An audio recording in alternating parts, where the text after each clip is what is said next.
Bonjour à toutes et à tous. On est ravis de vous retrouver en ce début d'après-midi pour parler un petit peu d'éthique au cœur de ce monde numérique. Vous l'avez compris, nous aurons un premier échange avec Eric Salobir, qu'on a évidemment le grand plaisir d'avoir avec nous cet après-midi en français. Et puis ensuite, nous poursuivrons avec un sommet où nous évoquerons une multitude de sujets. Vous serez bien sûr encore avec nous, Eric, pour évoquer cette dimension. Alors, pour replacer un petit peu dans le contexte, on va parler d'éthique, mais on va parler aussi de technologie et puis surtout d'humain.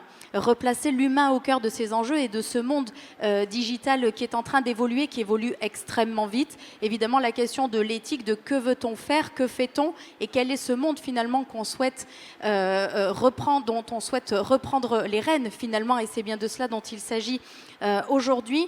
Prenons peut-être quelques minutes au-delà de ces relations pacifiées dont on appelle finalement presque tous de nos voeux, et le contexte géopolitique nous y oblige aussi. Essayez de comprendre avec vous en quelques minutes, c'est un exercice difficile, 10 minutes pour parler d'un tel sujet, de finalement comprendre comment ces nouvelles technologies qui émergent, qui arrivent dans notre quotidien, bouleversent finalement le rôle que nous jouons dans cette société et questionnent finalement le rôle de l'humain.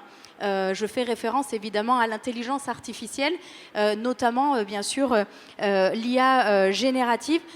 ChatGPT, c'est le buzzword du moment. Comment aujourd'hui est-ce que vous voyez cette arrivée finalement de ces technologies bouleverser notre quotidien et l'humain, c'est-à-dire la place que nous occupons dans cette société ?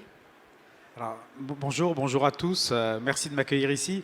Effectivement, je pense que pris par l'urgence du déploiement de ces technologies et de la nécessité de leur trouver un cadre à la fois éthique, légal, etc., on passe parfois rapidement au-dessus d'une réalité, c'est que ces technologies, c'est des productions de la société aux deux sens du génitif, entre guillemets. C'est-à-dire que d'un côté, notre société les produit, mais en même temps, à mesure que nous les utilisons, elles nous transforment. Et je pense que là, on l'a bien vu avec ChatGPT, l'impact est assez fort. Et on voit bien que ce qui est nouveau, finalement, dans ChatGPT, c'est pas tellement les modèles Transformers, parce que ça, on en parle déjà depuis 5-6 ans, c'est la rapidité d'adoption de cette technologie qui dit que la société est prête. C'est pour le moment la technologie qui s'est déployée le plus rapidement possible dans l'histoire. Donc en fait, on voit bien que la société est prête de ça, l'attend. On voit bien qu'à mesure qu'on l'utilise, elle nous transforme. Et en même temps, c'est une démocratisation, c'est aussi une prolifération. C'est-à-dire qu'en fait, jusqu'à maintenant, pour faire de l'IA, il fallait avoir des data scientists, il fallait avoir une équipe, on pouvait encadrer le processus. Maintenant, en fait, c'est le genre d'IA qui est accessible à peu près tout le monde. Et je pense que ça va être le grand défi dont on va parler tout à l'heure avec nos amis. Et c'est vrai que cette IA générative, c'est intéressant de voir qu'elle a été présentée avant tout sous la forme d'un chatbot, c'est-à-dire en fait de quelque chose avec lequel on discute. Et en fait, il faut être honnête, on a toujours tendance, premièrement, à imaginer qu'il y a un lien entre le langage et l'intelligence, et même si on sait que ces systèmes ne sont pas intelligents au sens propre, on s'y projette un peu. Et puis nous, humains, on a quand même une grande propension à anthropomorphiser tout ce qu'on touche. Ça va des peluches de notre enfance à la technologie, et en fait, on voit que beaucoup d'utilisateurs, alors c'est peut-être pas le cas dans cette salle si vous avez suffisamment l'habitude d'interagir avec la technologie, mais la plupart des utilisateurs, je dirais de base, ont tendance à discuter comme on discuterait avec une personne. Et cette anthropomorphisation, elle a tendance à donner aussi une forte cote de popularité à la technologie et à nous pousser à lui faire une confiance parfois un peu exagérée. Alors, ce n'est pas la première fois que ça se produit. On voit bien que discuter avec une technologie, tous ceux qui ont un HomePod du style Alexa ou Google Home, etc., pourtant, c'est des technologies qui n'ont pas beaucoup de conversations, mais elles se sont quand même fait une petite place dans notre quotidien, plus même qu'un interlocuteur. Pour moi, ces technologies, c'est un peu comme les dieux l'art. Vous voyez, c'est-à-dire ces divinités antiques dans la Rome antique qui étaient censées protéger le foyer. C'est des petites statuettes. Il y avait des trous dans les murs comme ça. La statuette pouvait surveiller les portes et protéger. Le problème, c'est qu'à l'époque, il fallait vraiment y croire. Mais maintenant, si vous dites à Alexa, commande-moi une pizza sans pepperoni, 20 minutes plus tard, vous avez une pizza sans les pepperoni. Donc finalement, on se rend compte que petit à petit, ces technologies-là, elles peuvent presque devenir un peu nos nouveaux totems, avec une pensée un peu chamanique. Alors là encore, ce n'est pas le cas de tous ceux qui les développent, mais de ceux qui les utilisent. Et mine de rien, un totem, c'est quelque chose sous la coupe duquel on se met. Et ça peut s'avérer un peu dangereux. Ce n'est pas la technologie qui est dangereuse, mais c'est l'usage qu'on en fait. Effectivement, c'est ce qu'on évoque assez souvent. La technologie, finalement, elle est ni bonne ni mauvaise. C'est un peu le fameux pharmakénon de Stigler dont on a souvent parlé dans ces sphères d'échange et de débat. Tout dépend ce qu'on en fait. Et ça, c'est aussi la question aujourd'hui qu'on doit se poser. Qu'est-ce qu'on veut faire de cette technologie ? Qu'est-ce que l'on souhaite faire? Et là, c'est un peu la question de l'humain qui reprend aussi son destin en main, de quelles sont les utilisations qu'on veut en faire et finalement ne pas se laisser perdre. On parle de ces IA génératives où on craint, et ça c'est beaucoup évoqué, le fait du langage, cette partie que vous expliquez à l'instant, cette créativité qui pourrait être retirée de l'humain. Est-ce que vous y croyez vraiment? Ouais. Alors effectivement, moi je ne crois pas du tout que la technologie soit neutre. Hein. C'est-à-dire dans une technologie, il y a toujours une intentionnalité. Et plus la technologie est complexe, plus dans la technologie, il est déjà incorporé, embed des façons de l'utiliser.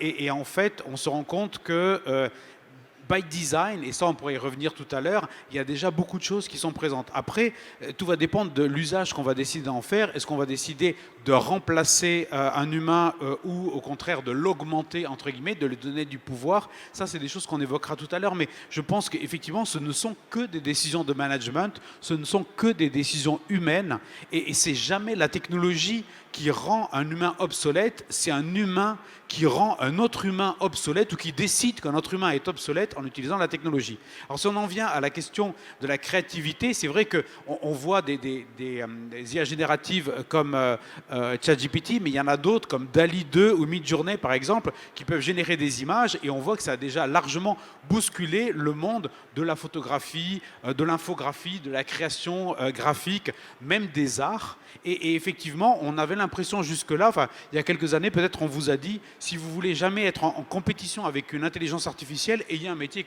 créatif. Ma cache, en fait, pas du tout. En fait, on se rend compte qu'un métier créatif, ça ne vous protège pas à un moment de vous trouver en compétition avec une IA. Mais en même temps, moi, ce que je vois d'assez positif, c'est, je prendrais juste l'analogie de l'apparition de la photographie. Parce que quand on voit comme ça une technologie qui vient un peu marcher sur nos plates-bandes, on se sent un peu sorti de notre zone de confort, on se sent un peu agressé, on se dit mais finalement, qu'est-ce qui va rester? Quel est encore le propre de l'humain s'il n'y a plus le langage, s'il n'y a plus la créativité? Et en fait, lorsque la photographie est arrivée, il ne faut pas oublier que la peinture avait un quasi-monopole de représentation du réel. Donc si vous vouliez avoir un portrait de vous, il fallait aller voir un portraitiste qui allait peindre votre portrait. Selon son talent, ça allait être plus ou moins ressemblant, ça allait prendre quand même pas mal de temps. Et puis la photographie est arrivée. Et quelqu'un comme le père des frères Lumière qui ont inventé le cinéma, Antoine Lumière, lui il était peintre. Et puis quand il a vu l'arrivée de la photographie, il s'est dit mais c'est vachement bien ça. C'est une technologie qui pourrait permettre de faire des portraits dans la journée ou dans la demi-journée en quelques heures. Et puis il l'a utilisé et ça a eu un tel succès que les gens faisaient la queue dans la rue pour se faire tirer le portrait au sens propre du terme. Et en fait, qu'est-ce qui s'est passé? Il s'est passé deux choses. Premièrement, privée de son monopole de représentation du réel, la peinture a été obligée de se réinventer. Et je pense que toute une partie des mouvements picturaux qu'on a eu au XXe siècle, non figuratifs, d'avant-garde, etc., sont nés de ça. Et puis par ailleurs, la photographie est devenue un art. Donc au final, on y a gagné. Et je pense que toutes ces révolutions qui sont à la fois technologiques, qui sont économiques, mais qui sont aussi des révolutions épistémologiques, on en sort un peu par le haut, chaque fois en sortant grandi. Et c'était Michel Serres, un philosophe français, qui me rappelait il y a quelques années que selon Platon, Socrate était contre la généralisation de l'écriture. Et puis avec un petit sourire, ce vieux monsieur, quand même très, très fin, très malin, me dit mais finalement l'écriture ça nous a bien servi. Voilà, je pense que c'est un peu la même chose. Si on sait bien l'utiliser, je pense que cette technologie, elle va vraiment démultiplier nos capacités créatives. Et si effectivement on intègre de l'éthique dans tout cela, et c'est le sujet autour duquel on va continuer à échanger, Eric, si vous voulez bien, parce que j'ai évidemment beaucoup de questions à vous poser, mais je vous propose qu'on les aborde avec nos autres invités et qu'on crée effectivement cette discussion tous ensemble. On va donc poursuivre sur l'éthique et la cyberpaix. On parle beaucoup de cybersécurité, on parle beaucoup de cyberconflit. On va aussi parler de CyberP cet après-midi ici à Montréal. Et je vais donc appeler les invités à me rejoindre sur la scène avec Eric. J'ai donc le plaisir d'accueillir Jonathan Kelly, Jean-Jacques de Dardel, Eric Salobir qui est déjà avec moi, Pavlina Pavlova, Anna Bulak.